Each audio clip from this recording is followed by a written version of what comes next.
today. There'll be plenty of time after the luncheon for those who would like to continue your conversation. But we do want to go ahead and get started today because we have an awesome presentation for you.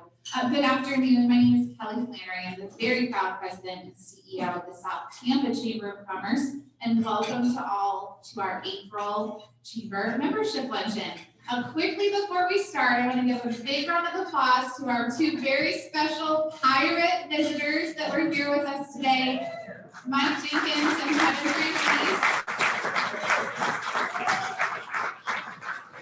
Mike Jenkins is past chairman of the board of directors. Kevin Green is our current treasurer on our executive committee. And when we called to ask them if they could help bring some South Tampa Gasparilla Chamber cheer to our luncheon today, they enthusiastically said yes. So we'll just say you can take Gasparilla out of Tampa, but not out of this room. So thank you all so much for being here today, and thank you for bringing some fun to our April luncheon. As always, let's start our luncheon today by taking a Facebook minute. If you have social media on your phone, please take a moment to check in here at the Center Club or to tweet about today's event, share photos or comments, and use hashtag STCOC so we can all follow along as well.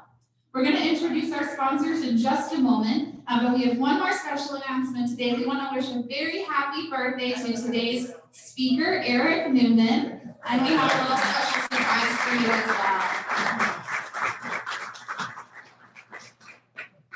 All right, so as always, let's we'll quickly do a quick round of happy birthday.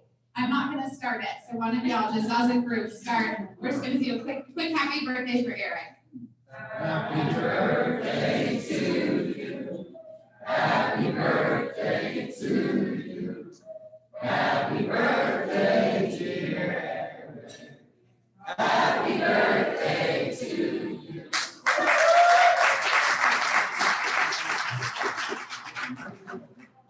All right, so of course, events have a very happy birthday, Eric, and thank you so much for spending part of your day with us to celebrate here at the South Tampa Chamber.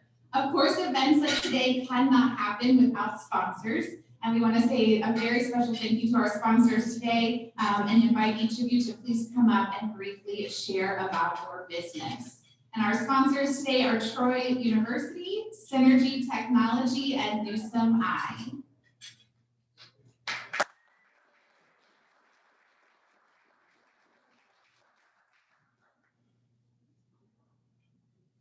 All right, Ed Seiler's our first to come up from Troy University. Good afternoon, everyone. I just want to say that we have been a sponsor of lunch many times throughout the number of years that we've been here. We love sponsoring events here with the Chamber. For those of you who don't know, I'm Ed Seiler. I'm the 2018 chair of the board, and Troy's been a member of the Chamber for the last 8 years now, I believe. It's just a great organization. We love it. If you are a chamber member, your family members, your employees will get a discount, a tuition discount with us. So if you know anyone that's interested or are interested yourself in furthering your degree, let us know. Thanks so much. All right, and then Newsome Eye. Hi guys, I'm Paige with Newsome Eye. I took over the practice liaison position about 4 months ago. So Newsome Eye is a full-service ophthalmology practice. Cataract, retina, glaucoma, cornea, LASIK, PRK, ICL. Do lots of clinical trials as well. So we try to get new companies and new things going on all the time.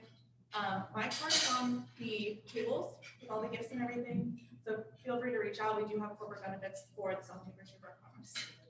Thank you. Tara with Synergy Technology.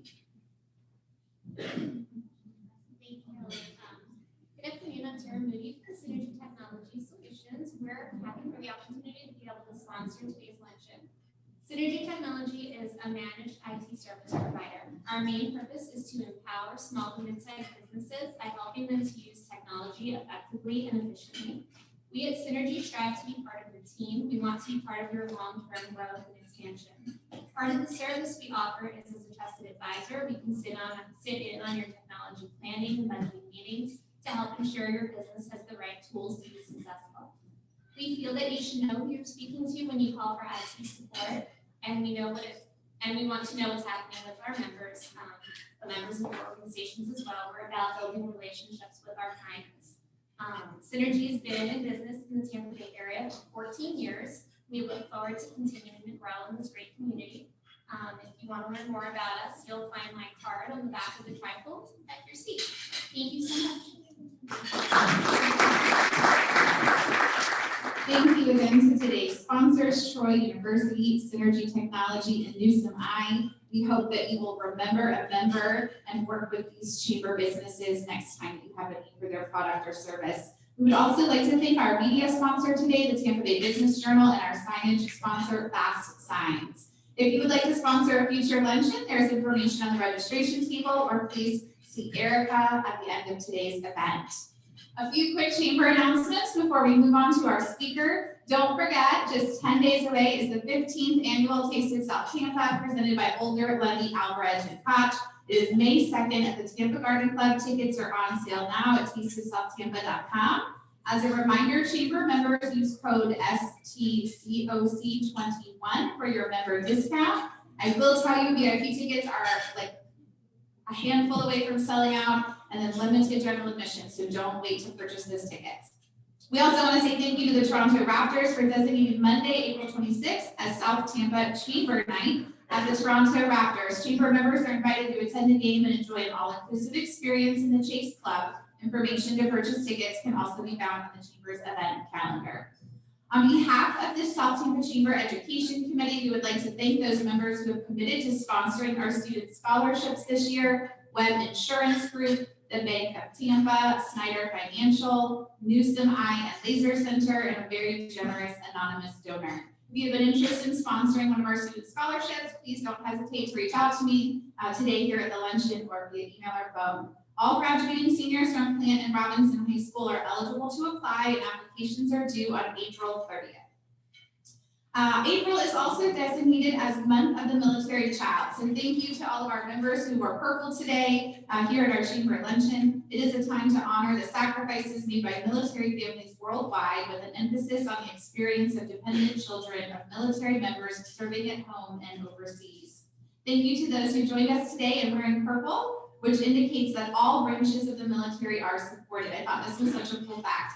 Air Force Blue, Army Green, Navy Blue, Marine Red, and Coast Guard Blue are all thought to combine as the single color purple. I also want to recognize if all of our board of directors and ambassadors, committee chairs, and committee members could please stand. Yes, big round of applause. This week is National Volunteer Week, and we want to say thank you from the very bottom of our hearts on behalf of our chamber staff for all that you do each and every day to continue to make the South Tampa Chamber the #1 chamber in Tampa Bay. All right, you guys are ready to meet some new members. We are at 48 new members so far this year. We are counting down to see who our 50th new member will be for 2021. And we want to take a moment to recognize our new members. If you are here with us today as a new member, or if this is your first chamber luncheon, we're going to give you an opportunity to stand and introduce yourself. I also want to just say hello to our members who are joining us virtually on Zoom today, and we encourage you to use the chat feature to introduce yourself on Zoom as well. So any new members today who would like to stand at your seat and introduce yourself, or first-time guests. How's it going, everyone? My name is Zach. I'm a digital therapist. We just opened up our new South Tampa location called Tampa Performance Care. We have 2 locations in DC, actually, so brand new to Florida here as of 3 weeks ago. But we're really boutique physical therapy practice that caters towards active individuals, trying to give you more of a gift field than a traditional medical field. But I'm here as a resource. Feel free to connect with me if you have any questions. Thank you.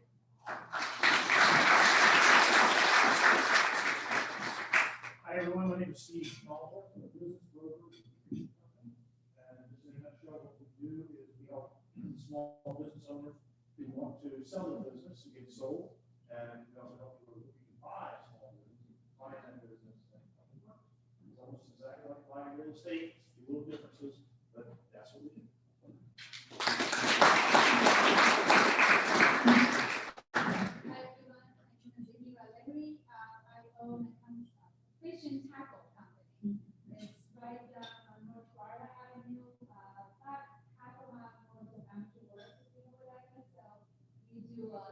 fishing supplies, rods, tackles, baits, all that good stuff. So come check us out. Thank you.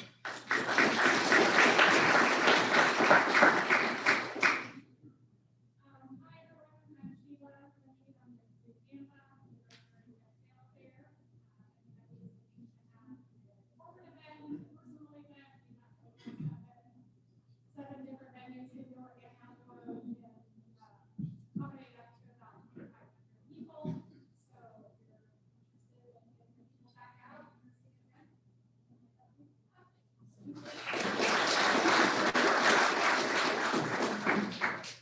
I'm Bill Keller. Thanks for the warm welcome. I really appreciate meeting a lot of folks in my first semester here. I'm a leadership coach. So I work with folks in the middle of their careers. We have a couple jobs under your belt. And you might have some great technical skills, some good leadership knowledge. You want to become a stronger leader, understand how to present forward, how to run a meeting, how to work with a challenging employee.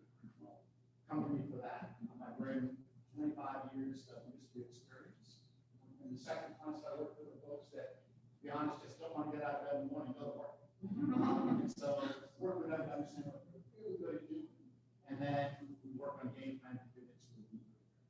It's great to be with them. New members or first-time guests would like to take the opportunity to introduce yourself. All right, well, in addition to 48 new members so far this year, we also want to recognize all of our members who are recent renewals and anniversaries. This is a long list of April anniversaries who are here with us today, so we're going to hold a class to the end. This is really exciting. Palmacia Fit Body Boot Camp, 2 years. Media Source Worldwide, 4 years. St. Joseph's Hospital, one of our Chairman Circle members, 5 years. Brian Glazer Family JCC, 5 years. Great to see you, Mark. Strategic Marketing Arts, 6 years. Caldico Air Conditioning and Heating, 13 years. State Farm Insurance, Mike Foley Agency, 21 years. David Jones with Edward Jones, under past board chair, 29 years. Memorial Hospital of Tampa, 31 years.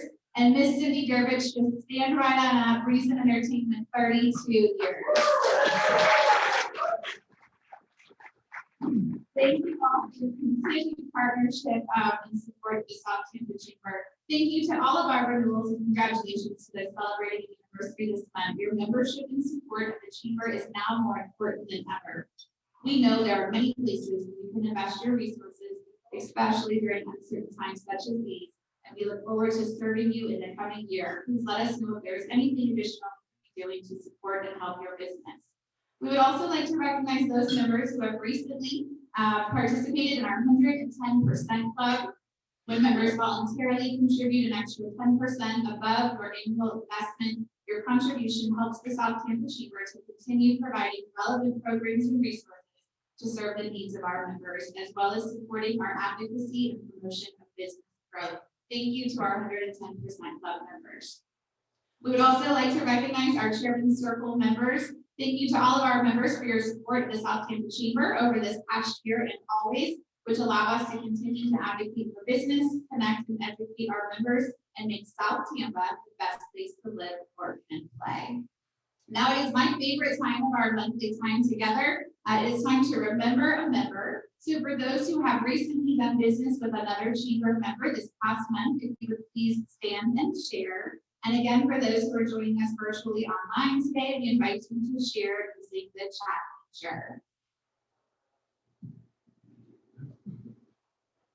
Miss Connie, you please go first.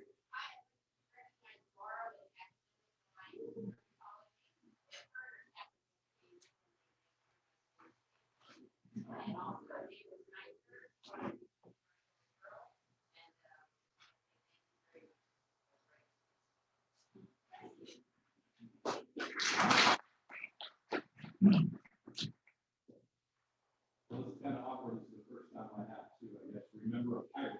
But I do want to remember. I'll go about fixing my hair. I had my hair AC unit went out and they were able, and the DC operators and my team over there were able to get me within a new air AC unit. I really appreciate everything you guys did. Thank you guys so much.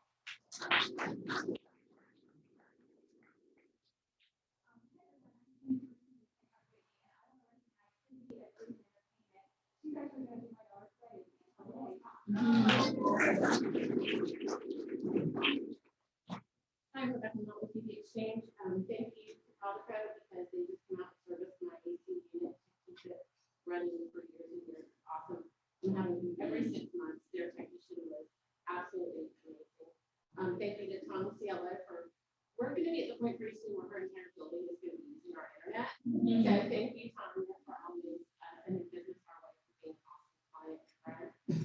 And then Dr. B at Academic Alliance, I had a friendly coworker who could not get diagnosed for months and months and months, and Dr. B literally has saved his life. Again, another chamber member, just absolutely wonderful, wonderful staff and doctor.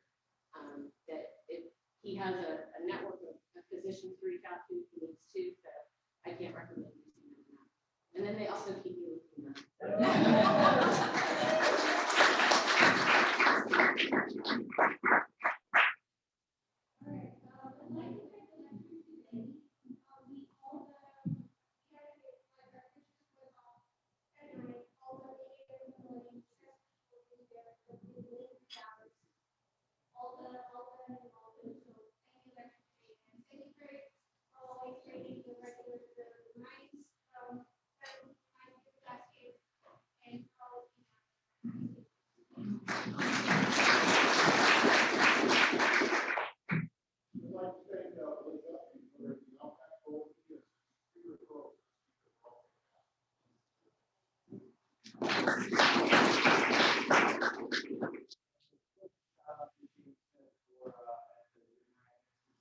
For helping one of my students with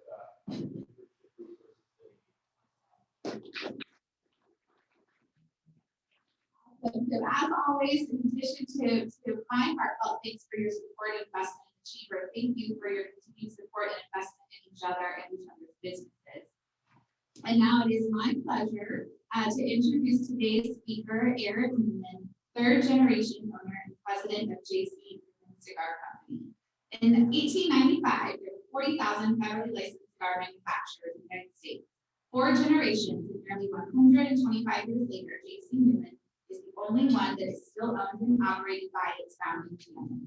As JC Newman Cigar Company continues in the 21st century, the Newman family is committed to upholding the family tradition of quality and innovation and handcrafting some of the world's finest cigars. It is my pleasure to introduce Eric Newman.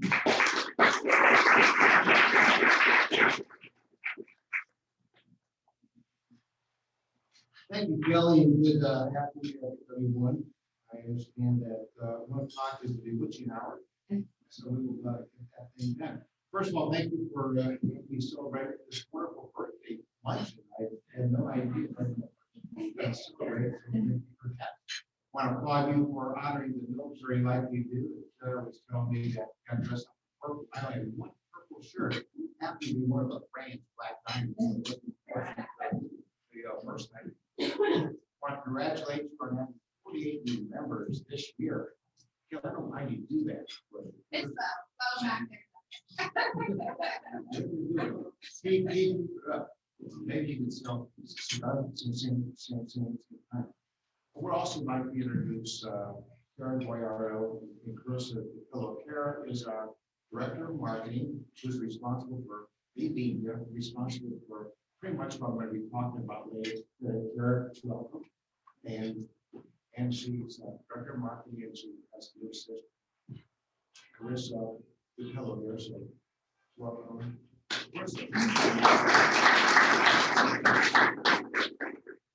I want to break our this little discussion with 4 segments. We're talking about cigars. The first segment is going to be the history of the cigar industry in Tampa. We have the Cigar City. Next segment will be the history of our company. As Kelly was saying, my grandfather started in 1895. We that story. And this is our 126 year of business. And here is our gift in Cigar City. We are like about what we are doing for the community. And for the first time, we're talking about later. But Tampa is the cigar city. The cigars out of Tampa with Mickey Mouse to Orlando, with Winest and Napa Valley, a lot of those are to Detroit. You tell some of you from Tampa, this is the cigar city. Unfortunately, there's, one time, there was 150 cigar factories in Tampa. It's heyday. It was great. Today, we're the only one left making cigars. I make a lot of noise. This is the cigar city. The cigar industry actually dates back to 1885, actually, before that. There's a fellow named Newsome Martinez. He was born in Spain, went to Cuba, ran a cigar factory, kind of a rebellious guy. So much so when Spain was fighting, Cuba was fighting for its independence from Spain. He had a big revolution there. He was kind of kicked out of Cuba, settled in Key West, bought the cigar industry with him in 1870, and he was operating the Key West cigar business. Key West was the original cigar capital of the world till the mid-1800s. And there was a lot of labor strike at that time. And the cigar barons in Key West were looking to get the heck out of Dodge, looking for a place that would keep work. So you bring the Dodge one closer to Cuba. Place that had railroad lines that would go straight to New York. A lot of cigars were sold. Wanted that climate, heat humidity like Cuba, like Key West. Also had a cheaper commerce. Not unlike this, that really started to do. So in 1885, there was the Tampa Board of Trade, which is now the Chamber of Commerce. They enticed people to move to the cigar industry, Key West, Tampa.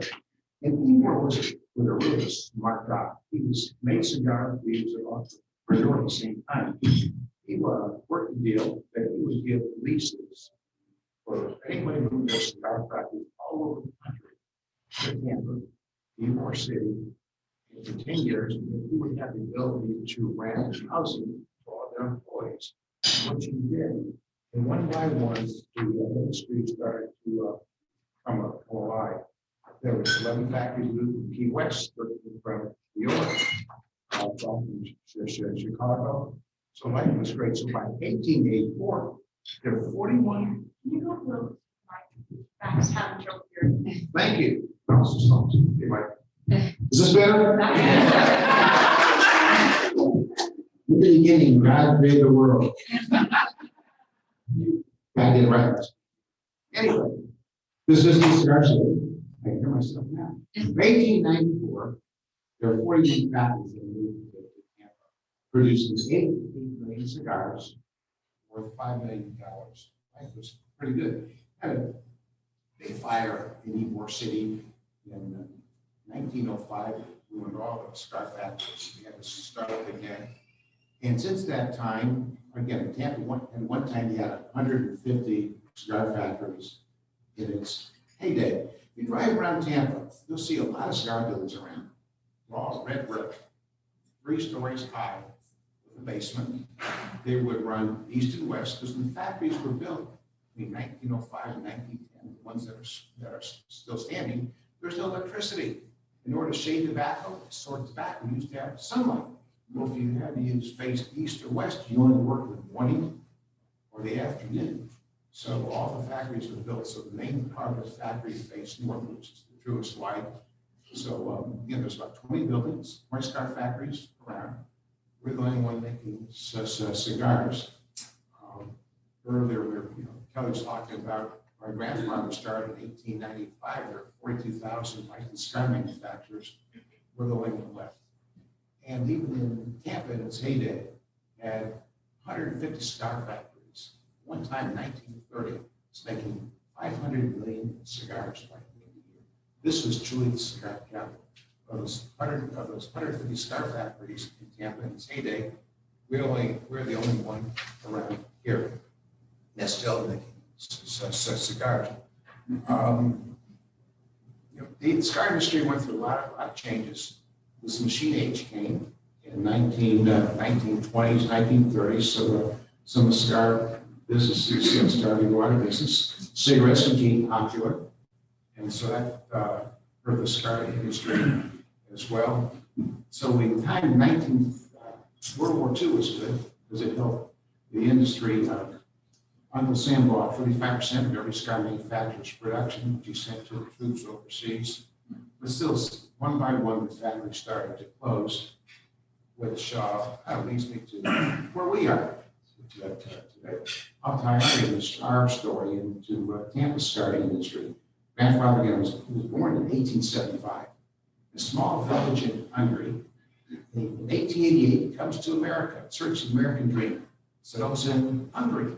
There's a big Hungarian, settles in Cleveland. There's a big Hungarian district in Cleveland. And he comes, he has to get a job, can't speak English, comes to 4 brothers, 2 sisters, his brothers became tailors. That's the immigrants that they make clothes. He didn't want to make clothes, so his mother paid a cigar maker $3 a month to teach his son how to make cigars. Grant J.C. became a good cigar apprentice, 15 years old. But there's a big recession in Cleveland in 1893, 94, laid off all the cigar makers. So sitting around home one day, and his mother, who kind of wore the pants in the family, would tell the grocer, I buy my groceries from you every day. I'll buy cigars for my son. So she comes home from work with 500 cigars. My grandfather is 1895, then has to borrow $50 from who else? His mother, buys 2 bales of tobacco, finds some old boards, converts a family barn into a one-man cigar factory. Grandpa J.C. was a good talker than I am. He got an order for 2,500 cigars from a local saloon. They got an order for 10,000 cigars from Cleveland's largest household roaster. Couldn't make all the cigars himself, so he got some of his other buddies who were laid off at the same time to come work for him. May of 1895. Life was great. 20 years old, 5 employees, good business. Problem is, he was in the family barn, and the water wasn't heated. But outdoor, everybody has a basement, so he moved his 5 cigar rollers, his tobacco in the family basement in December. It got cold. After a couple of weeks, the mother discovered that her fruits and vegetables started to taste like tobacco. She kicks him out of the house, has set up a storefront in downtown Cleveland. And in 1905, the biggest factory in Cleveland. We have, this is our 125th year in business, about 100 of those years. And then one challenge after another. We've been through 2 world wars, the Great Depression, 2 pandemics now, Cuban embargo, smoking bans, excise taxes, now FDA regulation. It's been one challenge after another. That's probably why we're the only ones around. I mean, it goes back after my grandfather got taken out of his house. Maybe that's his first challenge. World War I comes. Before World War I, cigars were tobacco of choice all over the country. Nobody smoked cigarettes. World War I comes. R.J. Reynolds sends millions of cigarettes to the American Red Cross. They send all the cigarettes that our boys in the foxholes and all of our cigar smoker customers come back. And they've come back as cigarette smokers. Where the cigar smokers go? Now they're cigarettes. That was so good. Went back in the 1920s and we had a recession there. We came back from that, and we had the Great Depression in the early 1929, 1930. My grandfather was a clever guy. At a time when General Motors plant was closed for 2 years because of the Great Depression, my grandfather ran 2 shifts in Cleveland, making 2 cent cigars. Didn't make any money. They get people employed, which was a good thing. Made through the Depression. It's funny, my father joined the business in 1934, and Dad died in 2006. Dad tells a story. In the 1930s, he goes with my grandfather, he goes see the bank, get money. Everywhere they went, they tell the banker, grandfather would say, we've never had a fire. The bank didn't give him any money, but went to the next banker, and my grandfather told the banker, we're a good company, we're incredible, we've never had a fire. I and my father said, Dad, we don't get any money. Well, why do you keep telling bankers you never had a fire? It shows we're a credible company. Because what happened during the Great Depression, if you needed money, you just torched your building and you get insurance money. Grant Jason, I tell everybody that he was a solid guy. Anyway, going back World War, we've had several cigar outlets in our history. You know people in the real estate business, you have ups and downs of the business. We've been in business for so long, we've seen ups and downs, or more downs than ups. First cigar deal came in World War II. Uncle Sam brought 35% of everybody's production. Life was great. Can you imagine if you're in the widget business, 35% of what you make that day is already pre-sold? Life was great. Except after they were, Uncle Sam wanted to return everything they bought. They must have babies because they never sent them to the cruise and weren't in good condition. And my grandfather said to Uncle Sam, you bought the cigars, you keep them. He said, well, Mr. Newman, we represent the taxpayer. We have to get something for them. We'll sell them to they were 10 cents a dollar. We'll sell them to your wholesale candy tobacco distributor, maybe 50 cents a dollar, and give them back. Anyway, besides, you don't want your bad cigars with your cigar bands on the markets. My grandfather originally took them back, and life was really different. After the war, we get more cigars back than we were selling every day. And one day, my father and grandfather were Cuba, and my father was noticing that the farmers were not harvesting all their tobacco on the stalk. Tobacco grows about 6 feet high. Thinner leaves from the bottom, and as you go up, get thicker leaves. But the top of the plant was so thick, and the farmers just plowed under. My father had an idea. He went off with the grower there. He said, if you would harvest this tobacco, we sell it to us for a low price. They surely would do nothing with it. So they bought this tobacco for 75 cents a pound, sent it back to Cleveland, and became a brand called Camels in 1951. Back in the early 50s, nickel cigars were very popular. We had the #1 selling nickel cigar in the Midwest. Life was great. Making 1 million cigars a week, some 1 million cigars a week. One day in 1952, my grandfather was, my father calling a big distributor in the Midwest, Miles and Moser, Kansas, Nebraska, Oklahoma. And Mr. Moser says, Mr. Newman, I love your nickel cigar. I'll make your company nickel cigar, our nickel cigar. I'll give you an order for 500,000 cigars a week. My father was ecstatic. It was his baby, his invention, saved the company. Goes and calls the office. As soon as he leaves the room, my grandfather said, thank you, Mr. Moser, for the order. We aren't making any money out of it. The money is going 6 cents. And Mr. Moser said, we don't want 6 cents cigar. We want your company's nickel cigar. My father comes in the room. Here's a conversation. And then it's about 55. So my father knew what would happen. Sure enough, they raised the nickel cigar from 5 cents to 6 cents. And 3 months lost half that business. Then afterwards, they brought the cigar down back. Nickel again, it's too late. Lost customers, lost their business. So my father was not really happy with my grandfather. So just like, why did we come to Tampa? In the early 50s, there were 5 big cigar companies trying to run the little guys, like my grandfather, out of business. The big guys would grow their own tobacco. Maybe it cost them $3 a pound. They were offering the farmer $6 a pound. So big guys can average with what they grew. The big guys did this intentionally so they could force the people like my grandfather to do this fictitiously compressed tobacco. Get them out of business. Less competitors. My grandfather was really unhappy.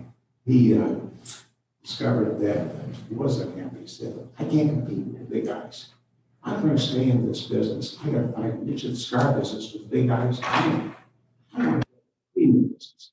In the early 50s, one of the big guys in the premium business. And there's only one section for the United States that could premium cigars in the early 50s. That was Tampa, Florida. So he's 78 years old. He said, we're coming to move to Tampa. So we moved to Tampa, moved the operation to our factory in Ybor City, 16th Street on Plum Drive. And remember, Tampa one time was 150 cigar factories. By 1954, there were 10 factories left. The 10 big factories, family owned, all making Cuban cigars, Cuban filler, Cuban binder, Cuban wrapper, all Cuban tobacco.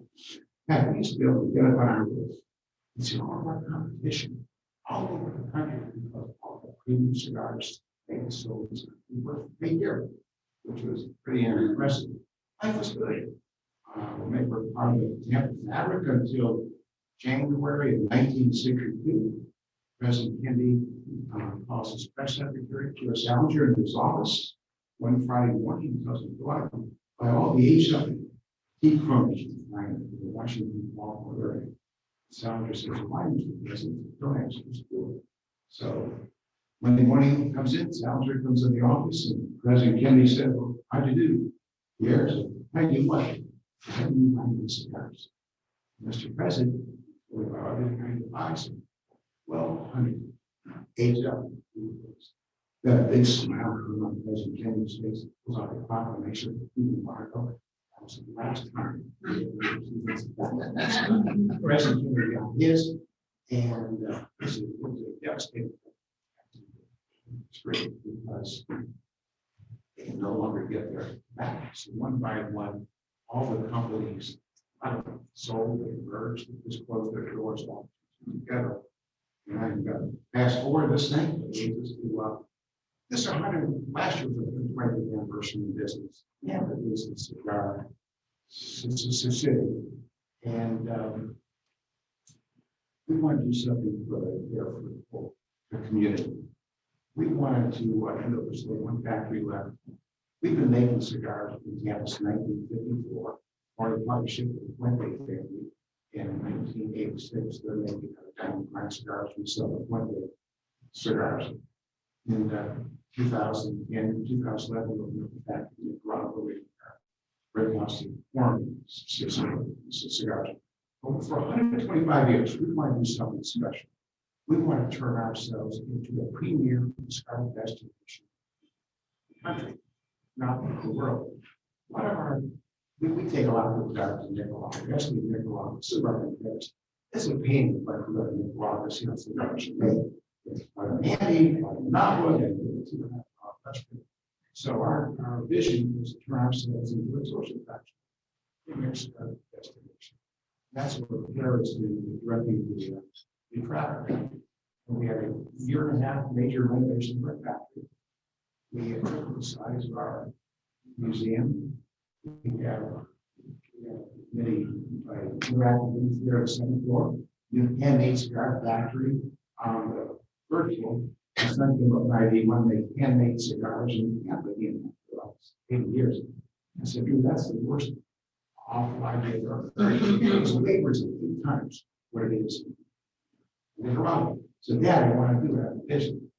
So when you wait till your mother and die and get your inheritance, then we do it now. It's cost a lot of money. What we're doing, we're making cigars like hand on video. Third floor, we are giving factory tours. On the second floor, we're going to be conducting cigar rolling classes, cigar tasting classes. Going into our factory, it was like walking back in time, walking to a time capsule. We're making cigars on the same machines grandfather bought in the 1930s. These machines had 10,000 moving parts, hand operated big cigar machines. I was talking to a reporter from the factory at the time recently, telling her about a machine. He said, you're using the replica machines. So these aren't replica machines. These are the same machines we've been using for the last many years. You can't think of any other product made in this country that's made on a machine. It's made the same machine today that's made 90 years ago. I don't know. Top of that, on the third floor, we're making cigars by hand. The same way my grandfather made them 25 years ago. I can't think of any other product that's made today. That's made the same way my grandfather made it. The same product was made today, the same way it was made 30, 25 years ago. We come to the museum, we have like 8 or 10 tours, groups of tourists. Tours come in every week. We have an event space. We have weddings every week. We've become a really cool destination. Claire was our director of marketing, Mark Cigar. Now she's running this whole gamut, which is a business by itself. But we are not a museum. We're cigar. We make 60,000 cigars a day. We make cigars, ship cigars. Unlike most museums, we're a working factory. That's not our main job for us to register ourselves into the museum. Yeah, our building is 111 years old. It's built to code back in 1910 it was built. But then we have in the other facility. We have an ADA plant, which is a black region pushing basis. Fire marshal. Our bathrooms were state of the art. They were built in 1910. And so we got to get those fixed up. For us to become a public destination, it's hard to replicate a 100-year-old building and make it acceptable to today's regulations. We've done it. We invite all y'all to come visit our factory. We have everything, the museum, And the movie theater, you can see cigar makers, that's free to the public. You want to behind the same store. There are hours of stores, we have 10 stores a week, which I cannot believe. You go on the register, there's a charge for $15 maybe. You go to jasonnewman.com, and it's like walking back in time. And we hope to make this the premier cigar destination in the country. It's what makes what's built Tampa. You know, anybody that's been for 4 or 5 generations. Can't start their work in the cigar industry. Because those were the only jobs that were in. Cigar City started. Tampa became Cigar City in 1885. 150 factories, not so much factory. You know, the gift to the city was that we can place cigars back in Cigar City. And with that was the end of my story. So thank you. Before you sit down, we have a gift for you. I think Eric is going to bring that up. Bo and I had the awesome opportunity to come tour the facility while it was still under construction. I look forward to coming back now that it's complete. Talk about a remember moment. Please take some time to come out to Ybor City and see what they are doing at JC Newman. It's really, really incredible. We were talking at our table about how things are now becoming so automated, and that over time, as different products become more and more automated, you will still be able to tell the difference between that and what they are doing at JC Newman, because not only is the quality product, but you can tell from every employee that we met, every staff member that we met with. Bo and I came to tour a couple of months ago, how well taken care of that your team is and how passionate they are about what they're doing and about your business. So congratulations to you, not only on 126 years of business and this next innovation that you're bringing to your business, but also for taking care of your people as well. And it was very evident when we were there. So thank you for all that you do, and thank you for all that you do for Tampa. Thank you. So, happy birthday.